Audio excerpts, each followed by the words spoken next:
हे पण लोणचं घातलेलं आहे, हळद मीठ लावून याला घेतलेलं आहे आणि हळद मीठ लावून ठेवलेलं आहे आपण. आता हे याच्यासाठी आपल्याला मसाला तयार करायचा आहे. तर बघूया आपण मसाल्यामध्ये काय काय घेतलेलं आहे. आपण मसाल्यामध्ये लोणच्याच्या मसाल्या ही आपला लोणच्याचा मसाला तयार करायचा आहे. त्याच्यासाठी आपण घेतलेला आहे जिरी, मोहरी, मेथी, तर लवंग आणि ही काळी मिरी. हे आता आपण एवढं साहित्य घेतलेलं आहे. हे आपल्याला भाजून बारीक करून घ्यायचं आहे.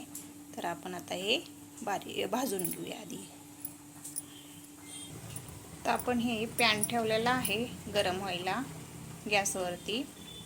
तर आपण ते गरम झाले की मसाले घेतलेले आहेत ते आपल्याला थोडेसे भाजून घ्यायचे. तर हे मसाले आपण घेतलेले आहेत हे आपण पॅनमध्ये भाजून घेणार आहे.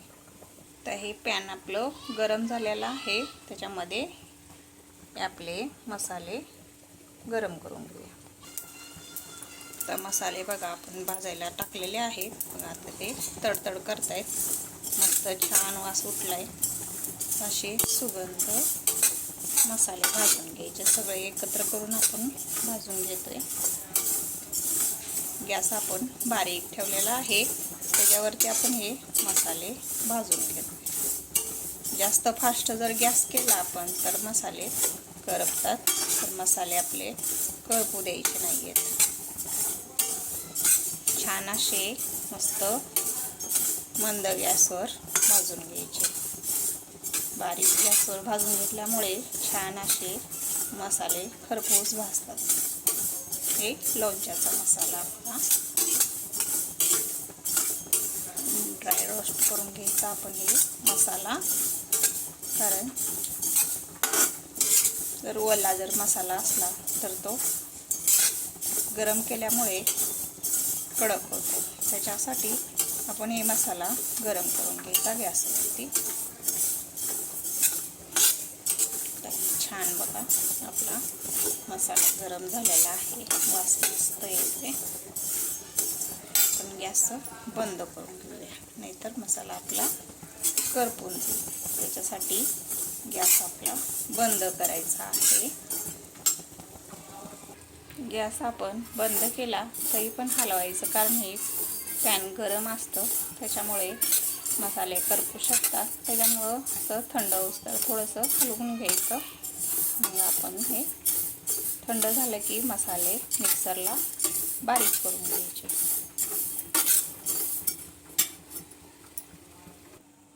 तर हा गरम केलेला मसाला आपण थंड करून घेतोय.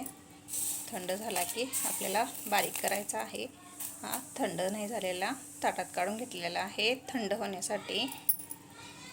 आणि हे लोणच्यासाठी तेल घेतलेलं आहे. ते आता आपण गॅसवर गरम करायला ठेवलेलं आहे.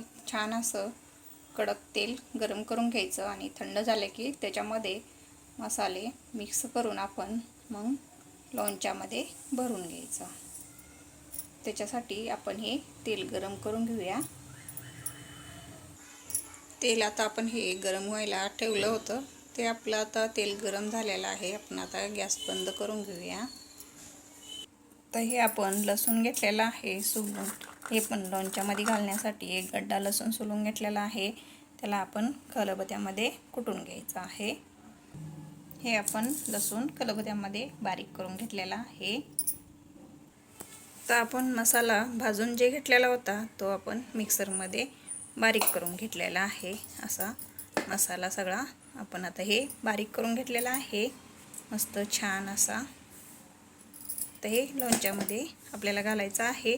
ते आता तेल गरम करून घेतले त्याच्यामध्ये हा मसाला टाकून घ्यायचा आहे.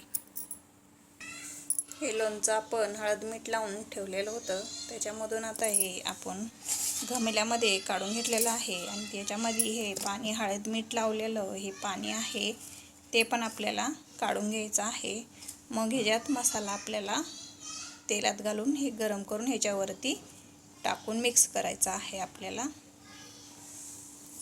तर आपण लसूण हिंग आणि हळद घेतलेला आहे. त्याच्यामध्ये आपल्याला मीठ पण घ्यायचं आहे, खडा मीठ टाकायचं आहे आपल्याला मसाल्यामध्ये. तर हे खडा मीठ घेतलेलं आहे लोणच्यात यूज करण्यासाठी. तर हे मसाले सगळे आपल्याला याच्यामध्ये टाकून घ्यायचं आहे. गरम तेल आहे हे, त्याच्यामध्ये आपल्याला हे सगळे मसाले टाकून द्यायचे आहेत. आपण याच्यामध्ये हळद, हिंग आणि लसूण टाकलेला आहे. ते आता आपण याच्यामध्ये मिक्स करून घेऊया. गॅस आपला बंद आहे.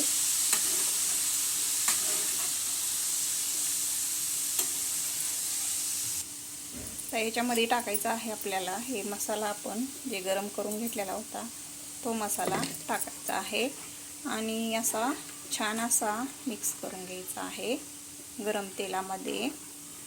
बघा असा छान आता किती सुंदर असा मसाला आपण मिक्स करून घेतलेला आहे.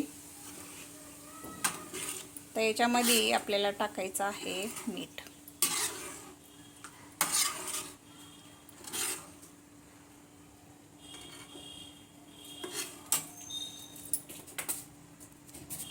हे आपण आधी हळद मीठ लावलेलं आहे त्याला लोणच्याला, पण हे मसाल्यासाठी आपण मीठ टाकतोय.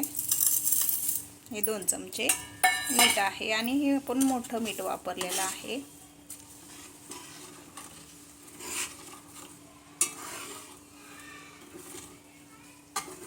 हे आता आपल्याला लोणच्यामध्ये टाकून घ्यायचं आहे.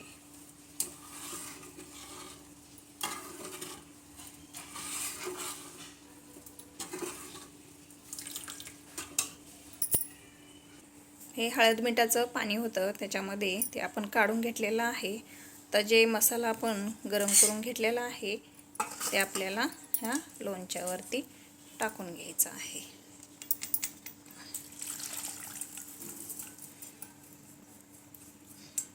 याच्यामध्ये आपण लाल तिखट टाकलेलं नाही आहे. तुम्हाला जर लाल तिखट आवडत असेल तर तुम्ही लाल तिखट टाकून घेऊ शकता.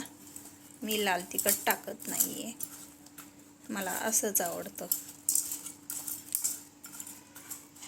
छान आता मसाला याच्यामध्ये मिक्स करून घेऊया आपण.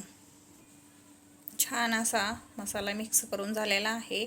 बघा छान दिसत आहे मस्त लोणचं, आणि असं चवदार आणि खमंग खायला छान लागतं. असं लोणचं बनवून मस्त खायचं, छान लागतं जेवणासोबत. आपल्याला कोणत्याही आपल्याला आवडते त्याच्या डाळ भातासोबत, भाकरीसोबत, कशासोबतही आपण लोणचं खाऊ शकतो. असं चवदार लोणचं बनवून खायचं. मस्त लोणचं किती छान दिसते. रेसिपी आवडली तर लाईक करा, शेअर करा, सबस्क्राईब करा. धन्यवाद.